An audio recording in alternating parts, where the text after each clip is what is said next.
समस्याओं के हल जिस तरीके से होने वाले हैं उसी तरीके से होंगे। इसीलिए ऋषियों ने जो जो नारा लगाया था उसी नारे को फिर लगाते हैं, मनुष्य वाले वसुधैव कुटुंबकम, दुनिया के रिश्ते, दुनिया की मोहब्बत, दुनिया के चलन, दुनिया के व्यवहार अगर उसके पीछे होंगे तो एक शब्द में पारिवारिकता है।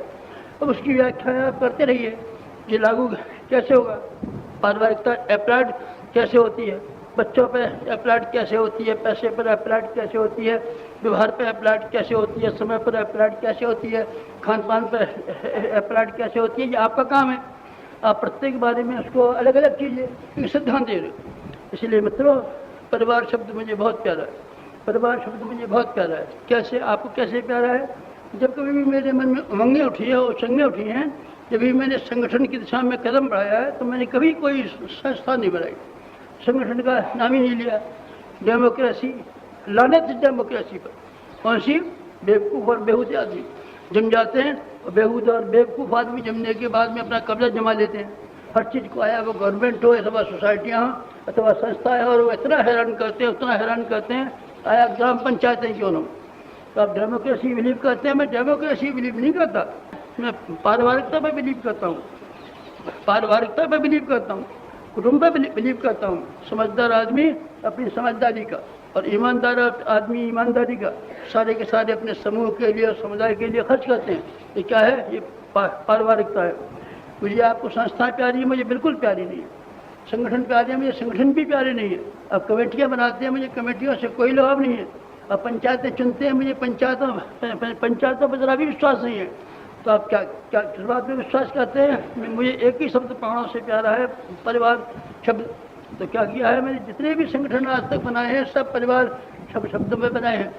पहले जब ये था, क्या था, गाती तपोभूमि नहीं बनी थी, जब ये मिशन नहीं बना था, केवल अखंड ज्योति अखबार निकलता था, तो अखंड ज्योति परिवार, अखंड ज्योति परिवार, अखंड ज्योति परिवार शब्द का हम इस्तेमाल करते थे। हमने अखंड ज्योति परिवार का इस्तेमाल किया। आप देख लीजिए, पुराने हमारे लेटर पैड छपे होंगे, पुराने कहीं कहीं संगठन बनाए थे, अखंड ज्योति परिवार के नाम से बनाए थे। गायत्री का जब प्रचार करना शुरू किया तो हमने गायत्री परिवार नाम की संस्था बना दी। तो क्या हुआ?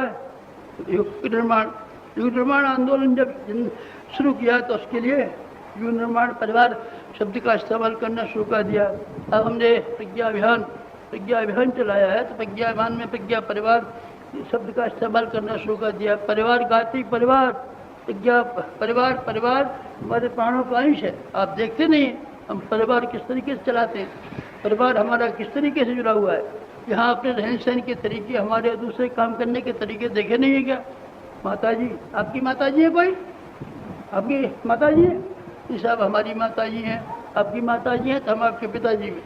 कैसा भी, क्या बात है? ये पारिवारिकता है। यहाँ पर हमारे हिलने मिलने का ढंग, बैठने का ढंग, बातचीत करने का ढंग कहीं भी आपने इस तरह का नहीं देखा हुआ। कोई एक आदमी छोटा है या बड़ा है। हमारे यहाँ पारिवारिकता के अलावा कोई परंपरा है ही नहीं, पारिवारिकता के अलावा कोई सिद्धांत है नहीं। परिवार के अलावा हम किसी सिद्धांत पर विश्वास ही नहीं करते।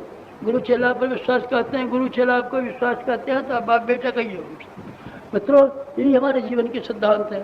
परिवार शब्द इतना शानदार है, जिसके साथ में विश्व की समस्याएं जुड़ी हुई, जिससे मानवीय समस्याओं के सारे समाधान जुड़े हुए हैं। इतना महत्वपूर्ण शब्द है। आप तो इसको छोटा वाला कहते थे, आप तो कहते थे घर परिवार से निश्चिंत हो जाएंगे, घर परिवार को छोड़ देंगे। जब ऐसी बात कहते हैं तो मुझे बहुत नाराज़ी होती है। मित्रों, क्या करना चाहिए? आप आध्यात्मिकता के सिद्धांतों को समझ जाइए। आध्यात्मिकता के सिद्धांतों में सिर्फ एक बात शामिल है कि आदमी अपने आप के ऊपर हावी होता है, देवता पर हावी नहीं होता। देवता पर हावी होने की कोई ज़रूरत नहीं है आपको। देवता की गर्दन मरोड़ने की कोई ज़रूरत नहीं है। देवता के सामने नाक रगड़ने की कोई ज़रूरत नहीं है आपको। अपने आप पर नाक रगड़िए, अपने आप की गर्दन दबोचिए, अपने आप को सही कीजिए, अपने आप को रास्ते पर ले आइए। देखिए वो सारी सिद्धियाँ जो आपको बताई गई थी पूरी होती है कि नहीं। मैं आपको यकीन दिलाता हूँ हर सिद्धि पूरी हो जाएगी। अपने ऊपर हावी तो होइए, अपने आप की देखभाल तो कीजिए, अपने आप को सुधार करना शुरू कीजिए। अपने आप को तो जलालत में दिन दिन डुबोते चले जाते हैं, और देवताओं की हजामत बनाने के लिए उस तरह कैची लिए फिरते हैं। देवता की हजामत बनाएंगे, देवता को ऐसे ही बेअक्ल समझते हैं? ऐसा नहीं हो सकता। मित्रों, तो क्या करना पड़ेगा? अगले दिनों जो व्यवहारिक अध्यात्म और काम में आएगा तो उस व्यवहारिक अध्यात्मकता का स्वरूप चिंतन के तरीके वही होंगे जो आपके परिवार में होते हैं। पारिवारिकता में सब चीज़ शामिल है, हर चीज़ शामिल है। पारिवारिकता में आपकी सारी लड़कियों के लिए दृष्टिकोण क्या होना चाहिए, और आपकी बहन के लिए दृष्टिकोण क्या होना चाहिए, और आपके लिए बुढ़ों के लिए माँ के प्रति दृष्टिकोण क्या होना चाहिए। सारे के सारे सिद्धांत आध्यात्मिकता के आ तो गए हैं परिवार में, कहाँ से लाएंगे आप?